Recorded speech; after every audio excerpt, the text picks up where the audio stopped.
My name is John Schubig. I'm Whiskey Row's official bourbon ambassador. I'm here at the Filson Club in Louisville, Kentucky, where I'm about to sit down and have a conversation with a recent Kentucky Bourbon Hall of Fame inductee and Brown-Forman's first African-American chemist, Mrs. ELMER LUCILLE ALLEN. This is the Whiskey Row series.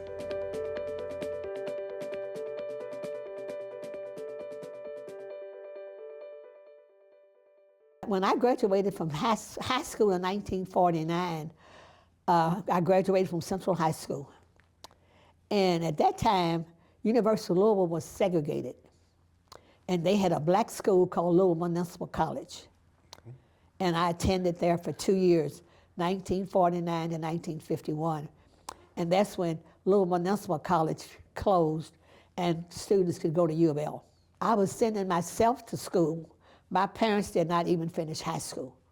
So I was working and sending myself to school. So I could not afford to go to U of L. So I went to Nazareth College, which is now Spalding University. And I graduated in 1953. Okay. And in 1953. And I could not find a job in Louisville as a chemist. So I moved to Indianapolis, and my first job was as a clerk typist at Fort Benjamin Harrison in Indianapolis, Indiana. And then I went into the hospital and worked at General Hospital and at Norton's Hospital as a chemist there. And it goes from there. I had 2 children while I was there. I came back to Louisville, and then I worked at Children's Hospital there, and then I went to, from there I went to American Synthetic and worked in the lab, and worked as a chemist there. And then they closed, and then I went to work for Dr. Bronner, Felix Bronner, and I did research there with that. And while I was there, this young lady, her uncle, worked at Brown-Forman. He was in charge of the lab, and she wanted to know if I wanted to apply for a job. So I applied for the job, and I got the job as a junior chemist, and that's where it all started. But what prompted the interest in chemistry, say in high school or college? Well, it wasn't. I didn't choose it. It chose me. and let me say this: is that when I went to Louisville Municipal College, I took all survey courses for the first 2 years. Okay. And when I went to Nazareth at that time, I had to take 12 hours of religion, 12 hours of philosophy, and there were certain other courses. And so when I got ready to graduate, I had the most credits in chemistry and math, and that's why I have a degree in chemistry and math. Well, when I went to Brown-Forman, that was back in 1961. Okay. I went there in 1961. Okay. And it was, like I said, everything was manual then. And then from there, they went to automatic. So we had to go to. I analyzed corn, rye, and malt. When you say analyze, otherwise it has to meet certain standards to go in to make bourbon. It was my original job. Okay. Yeah. Okay. And as you know, as things changed, the jobs changed. And then I analyzed whiskey. And I did what you call fusel, okay. And I did that. But you don't sit down and realize that everything has to be exactly what it's supposed to be. Otherwise, you can't use it. And so you have to learn how to do new instruments. So what did your average day look like, say at the end of your career before you retired at Brown-Forman? Well, before I retired, I analyzed final products, Old Forester, what it had to be, the fusel oils. Yeah. So is it a quality control? Quality control. I did quality control. Did all analytical work.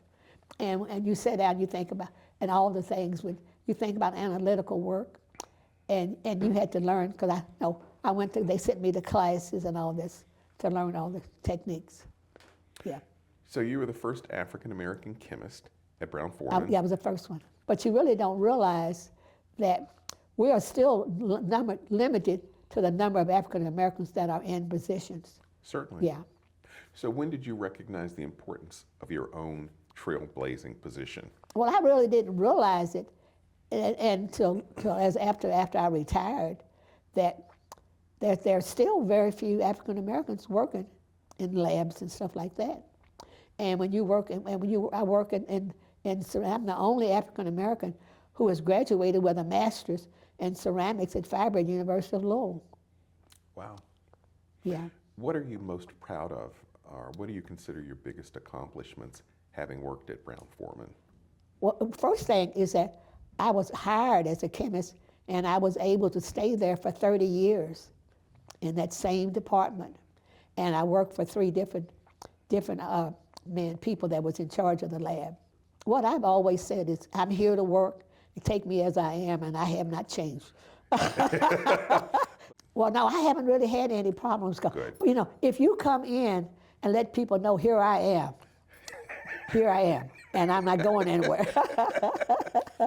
I have not changed. Look, clearly, understood. Let's turn now to your artwork. You have some impressive accomplishments and some beautiful work.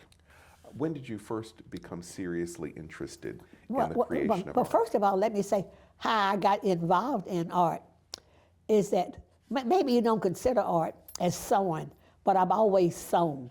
My parents taught me how to sew. My grandmother taught me how to sew.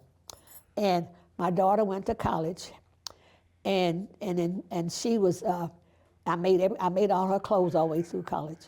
And when she was a senior, she was in the Queen's Court, and I made 4 outfits for her.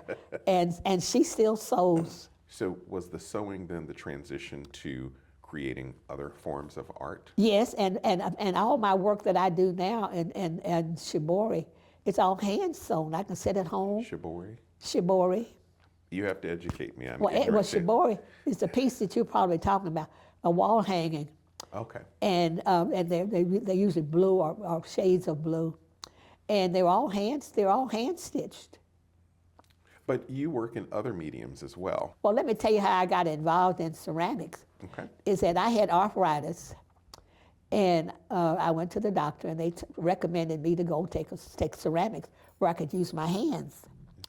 And so my first ceramic class I took at University of Louisville. I took at Jefferson County Public School in adult education. And I made my first 2 pieces. I should have brought them today. I made my first 2 pieces. I made was like a turtle, and I learned how to throw, all in my first class. And I still have those 2 pieces. And from there, and then I started taking mold ceramics. You go and you buy, they're already poured, and you just paint them. And so I decided that I wanted to make what I wanted. I didn't want somebody else had made. I wanted to make it myself. So I went to Metro Art Center back in the late 70s, and I studied with Laura Ross and Melvin Rowe. And I stayed there, and so in 1980, so they recommended me in the 80s, well, why don't you go to University of Louisville and to take ceramics? And so I took my first class at University of Louisville in 1981. And I continued to take it. So when I retired in 1991, I still took ceramics. And so in the late 90s, around maybe late 1999 or 2000, they asked me if I wanted to get a master's.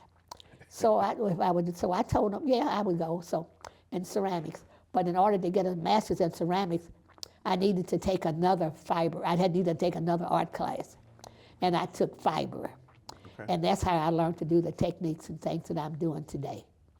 And so I graduated with a master's in 2002. How would you describe your work? If you talk about my ceramics, it's all hand built, and I like making teapots and plates and stuff like that.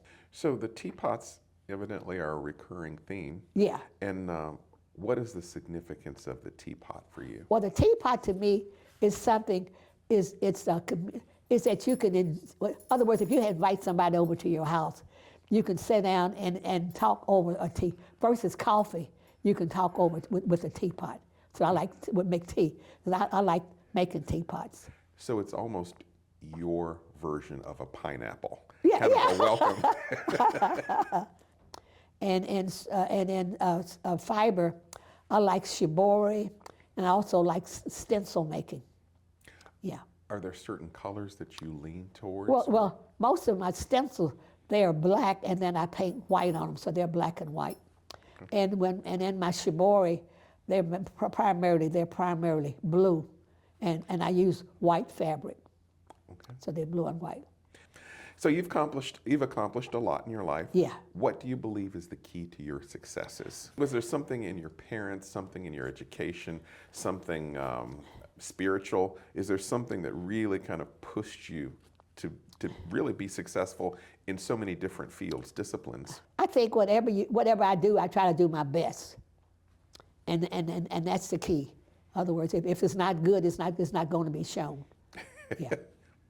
So what wisdom would you share or impart with young people today?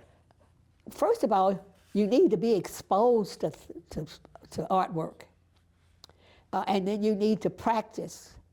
Everything you make is not perfect, and everything you make, and I don't make artwork to sell. I make it for myself, and I usually give it away. So I'll turn now to, what do you see as your legacy? My personality. Easily seen, easily seen. Other words, because I come in, and right now, if you go to the Kentucky Center for African American Heritage, they have a sculpture of me that they commissioned that's on display there. And then Dr. Jabani Bennett did a portrait of me. I saw that. That's so nice. And what is so nice that the person who hung the show at Kentucky Center for African American Heritage, they said they put more room beside my piece because they said they knew more pictures would be taken with that piece. So you're still taking art classes? Yeah. What is your next endeavor then? My goal is just to see people. And I think old people need to interact with young people. And when I'm in the classroom, I have people, they're 18, 19, 20, 40, 50, 60. And one of my persons there, I think he's 80, but it's intergenerational, and people stay home and watch TV all day long and drink coffee, but they're not leaving their home, so they don't interact with people, and I think that's the key. Mrs. Allen, it's a pleasure to chat with you today. Okay, well, thank you. Thank you for your time. Okay. I also have to offer a special thank you to Heather Potter and the Filson Historical Society.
Come experience historic Whiskey Row.